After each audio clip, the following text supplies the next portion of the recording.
Hi gamers! Got a nice bunch of games here to show you again, as well as a few peripherals, some controllers, and I also have here two amiibo that I haven't shown you in separate videos. For example, here is Falco. He was just released by himself here in Europe, so I didn't think that I'd do a video of him, so I'll just include him here in this video. He has some of the same elements as Fox did, like the gun here and the Great Fox logo there on the jacket, but of course they are pretty much the same character in the game, so of course they carry the same equipment here, for example. And but yeah, looks like Falco. I like his hands here. The fingers made from the feathers, like the design of Falco. And the boots here are all strapped in. And the second amiibo, in case you were missing this, I got the Mega Yarn Yoshi. Let's see if I can fit him here. And yeah, he is pretty big and quite adorable. I just keep him here in his box. I was going to do a separate video for this, but I didn't get this in time. Some time had passed from the release, and I just decided that I'll save him for this video. So, still on top of every released amiibo. And then to the games. Of course, I gotta get my Wii U games out of the way first, and then we go to some retro. First up, Mario Tennis Ultra Smash, which sadly isn't up to par with the previous Mario sports games, not just Mario Tennis, but Mario sports games in general. It's just lacking. It's in game modes and details. You can tell that Nintendo, this was basically just padding on the Nintendo Wii U release schedule, and as such it could have been a lot worse. Of course, it's still a Nintendo game with at least some degree of polish, but the content just isn't there that you're accustomed to. A bit of a shame. And then I got Snoopy's Grand Adventure, which I haven't played yet. It's still in the it's still sealed, but from the looks of it, it doesn't look that bad of a platformer. Of course, there are many more on the Wii U, but looks like it just might be an okay 2D platformer on other platforms it has been released on, like the PlayStation 4, and kind of has the Play-Doh or modeling clay look to it that Kirby had in his Wii U game. And yeah, looks halfway decent. There were at least 3 other Wii U games that came out at the same time as this. Some Barbie games and stuff like that, but I'm still working on those. I just don't feel like jumping at the chance to pay release date prices for any game. I do pay that for Nintendo's own games, but not for bad games. And I like the thrill of the hunt, not just the joy of ownership.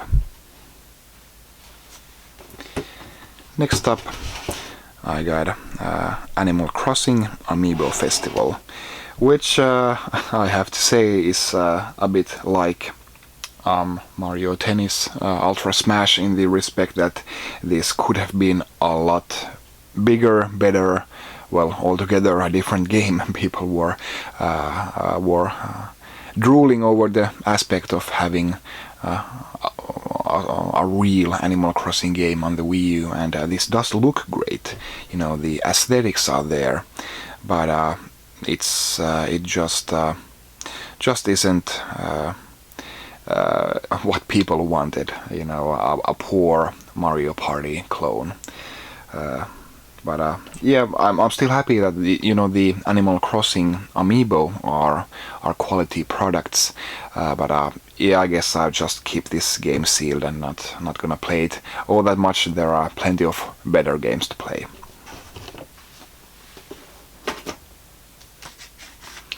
Then I did an unboxing on this. I got Rodea, the Sky Soldier. This is the Wii U limited edition, which also includes the Wii version. And yeah, the Wii version has been completed for years. They just for some reason waited this long to release it. And yeah, the Wii U version is based on the 3DS version, and it really looks like it has not that inspiring. But the Wii version it's actually a pretty nice action game for a Wii game, you know. And finally, got here Xenoblade Chronicles X. I also did a unboxing for the limited edition here, and well, this is a fantastic game, one of the best open world games I've ever played, and looks great, sounds great, and well, it's a huge RPG, just what the Wii U was missing, so really hits the spot in Wii U's game library. I also got a few peripherals for the Wii U. Here are the two new Wii remotes. We got Bowser and Toad. So that's a total of 6 character-themed Wii remotes that have come out. And I also got a Wii Remote Rapid Charging Set, which includes the charging dock and a rechargeable battery for a Wii Remote. Pretty handy. You just have to ask why Nintendo brought this out on the Wii U. I could have used this, you know, 6-7 years ago when the Wii was hot, and but no, Nintendo just wanted us to use batteries. But now on the Wii U they come out with the rechargeable battery. And then one more modern game, Mario and Luigi Paper Jam Brothers. It's not as good as Bowser's Inside Story, but of course I've enjoyed every Mario and Luigi and every Paper Mario game.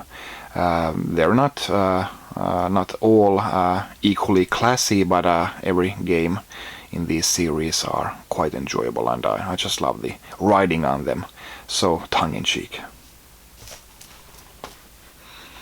And then we get to some retro stuff. First, on the Game Boy Advance, got Super Mario World, Super Mario Advance 2. I got 3 of the Super Mario Advance games, just missing number 1, or Super Mario Brothers 2. And also another series that I'm closing to complete. Here we have Dr. Mario from the NES Classics series. I'm just missing, ironically, Super Mario Brothers, the first game in the series, for a full set. And a third game for the Game Boy Advance as well, Advance Wars, which is of course an essential Game Boy Advance game. I did have the second number 2, the second game in the series already, and of course I got this back in the day, and I played through it. It was it's easily one of the best Game Boy Advance games, or one of the best strategy games ever on consoles. It really is that good. I have no idea why I sold this many years ago.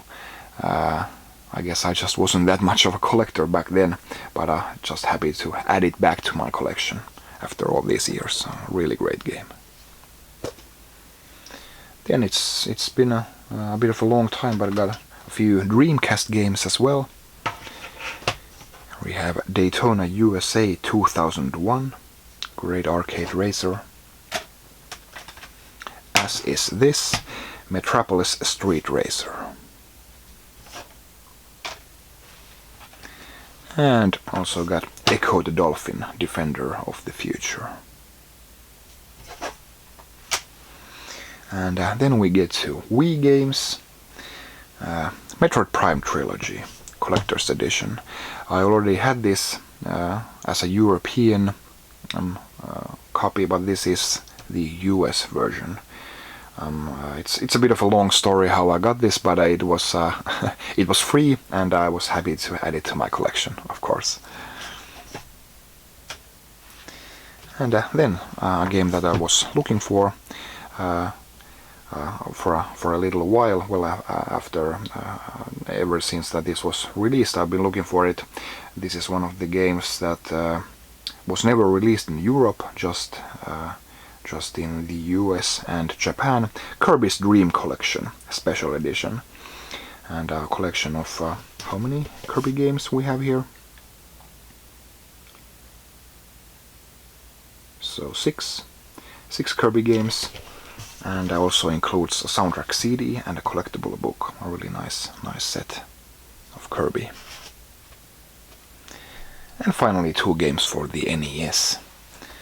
Got a nice selection of platforms that I got games this time, so nice variety. First up, The Adventures of Rad Gravity. And the final game here is Maniac Mansion on the NES. I've played Maniac Mansion on the Commodore 64 mainly.